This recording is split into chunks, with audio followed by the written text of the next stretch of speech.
जीवन की आपाधापी में कुछ बेहद अहम मुद्दे जो हाशिए पर छूट जाते हैं। आज ऐसे ही मुद्दे पर प्रकाश डालने के लिए हम इस वीडियो में आप लोगों के साथ हाजिर हैं। नमस्कार, मेरा नाम है यश चौहान और हम आ चुके हैं माया नगरी, सपनों के शहर मुंबई में। जी हाँ, ये वो मुंबई का शहर है जहां लाखों लोग रोजाना अपने सपनों को पूरा करने आते हैं। आज मेरे साथ मौजूद हैं मुंबई के हमारे एक ऑटो वाले भैया। जानते हैं इनके जीवन के संघर्ष, इनकी जीवन की कहानी, इनकी योजनाएं, इनकी क्या अपेक्षाएं हैं सरकार से, समाज से और पूरी मानवता से। नमस्कार दादा, बहुत बहुत स्वागत है आपका। हाँ, मैं गुलाबदार जी, वासी, इस देश का वासी। अच्छा, हाँ। तो गुलाब जी कहाँ से बिलोंग करते हैं आप, हमारे दर्शकों को बताएं। देखिए, मैं एक ऑटो चालक हूँ जी मैं ऑटो चला करके जी आम पब्लिक का कुछ न कुछ सहयोग करता हूँ।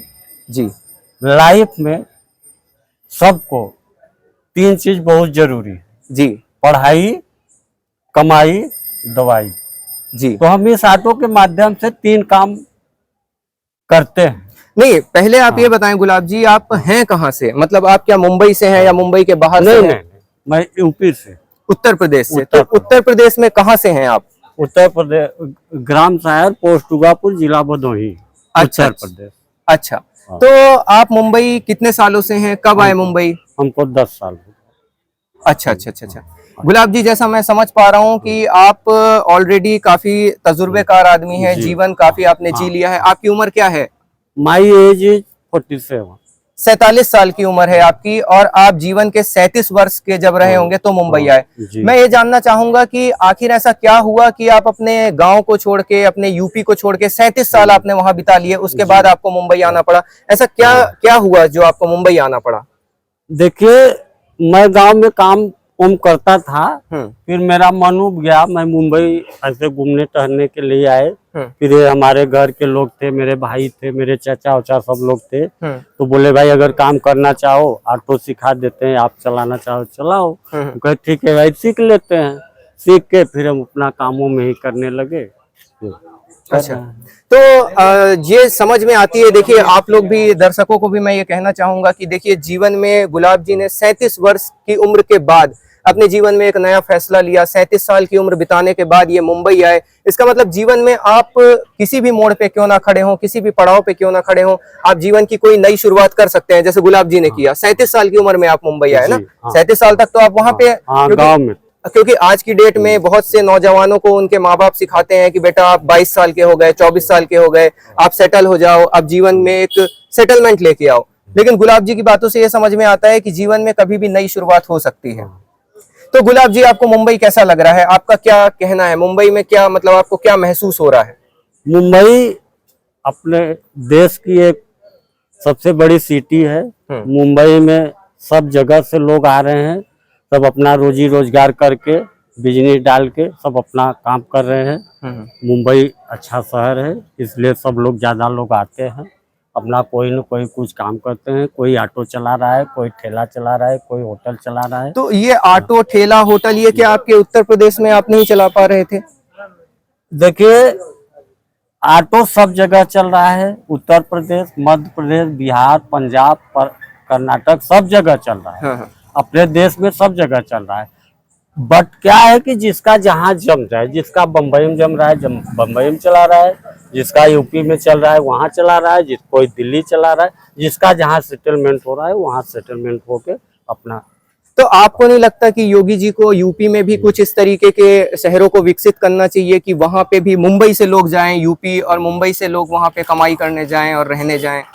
मैं ऑटो मैन हूँ, मैं प्राइवेट हूँ, मैं गवर्नमेंट के भी बारे में कुछ बात बोलूंगा। जी, हमें बोलेंगे, हम तो प्राइवेट बात करेंगे क्योंकि हम प्राइवेट हैं भाई, ऑटो प्राइवेट है। जी जी जी।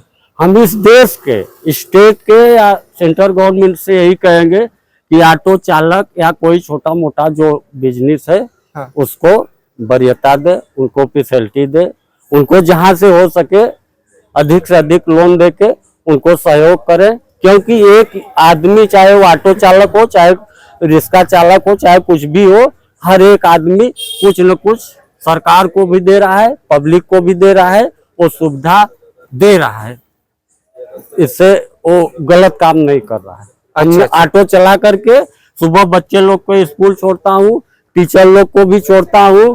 फिर जब ऑफिस का टाइम होता है 8 बजे, तो लोगों को कोई बैंक जा रहे हैं, कोई जो है अपना दुकान खोलने जा रहे हैं, उन सब लोग को भी छोड़ता हूँ और एक काम करता हूँ। कोई बीमार हो जाता है तो ऑटो से उनको अस्पताल भी छोड़ता हूँ। मैं इस देश के वासी के हैसियत से एंड प्राइवेट मैन होके मैं अपने गवर्नमेंट के लोग को भी सहयोग करता हूँ। किसी को एयरपोर्ट जाते हैं उनको छोड़ता हूँ, कोई बैंक में काम करने जाते हैं उनको छोड़ता हूँ। कोई बोलता है मेरे पास पैसा नहीं है भैया, कम है, मैं ये भी बोलता हूँ कि भाई जो दे उसका भी भला, जो ना दे उसका भी भला। मैं इस सिद्धांत से इस देश के वासियों के लिए मैं अपना काम करता हूँ, करता रहूंगा।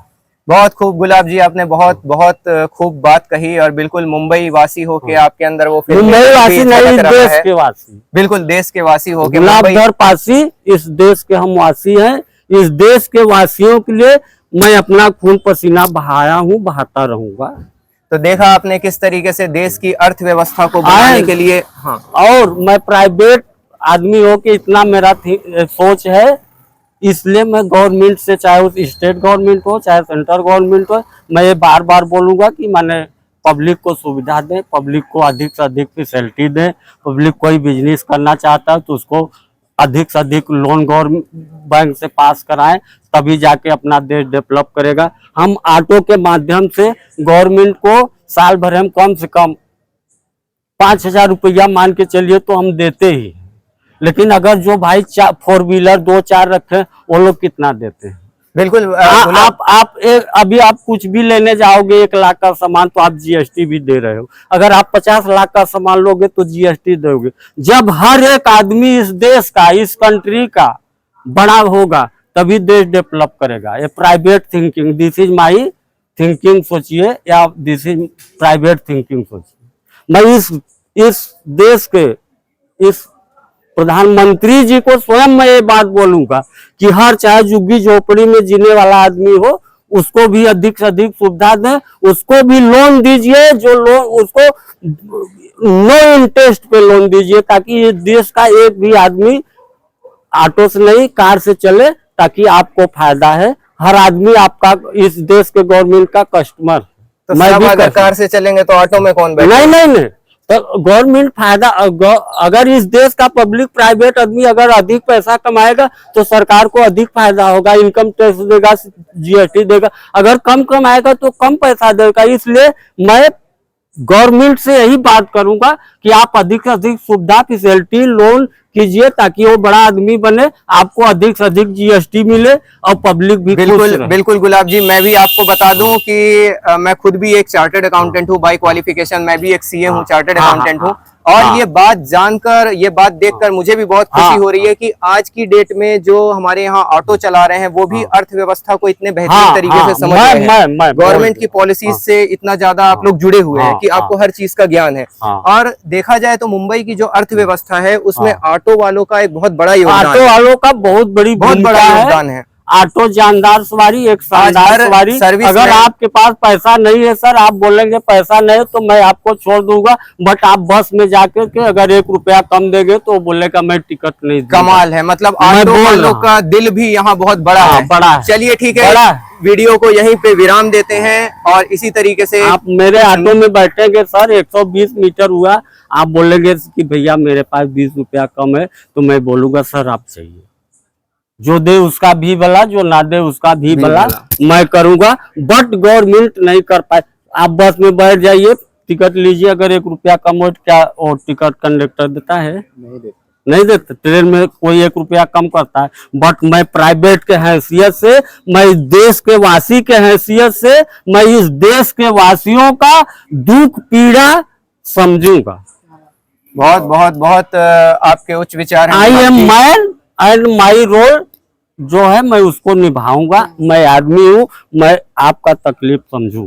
बिल्कुल बिल्कुल, हर आदमी का तकलीफ मैं समझूं। बिल्कुल गुलाब जी, बिल्कुल। ये मुंबई की शान है, ऑटो वाले मुंबई की जान है। मुंबई के अब यहाँ के स्टेट जो महाराष्ट्र के सीएम साहब हैं उनको भी मैं बोल रहा हूँ कि ऑटो रिक्शा का वेलकम करें, उनका जो है उनको अधिक से अधिक फैसिलिटी दे, उनको सुविधा दे, क्योंकि auto rickshaw three wheeler three work is very important. जी, तो ये थे हमारे गुलाब जी, मुंबई के एक ऑटो चालक हैं। इनकी ये कहानी, इनका ये माइंडसेट हमने आपके साथ शेयर किया।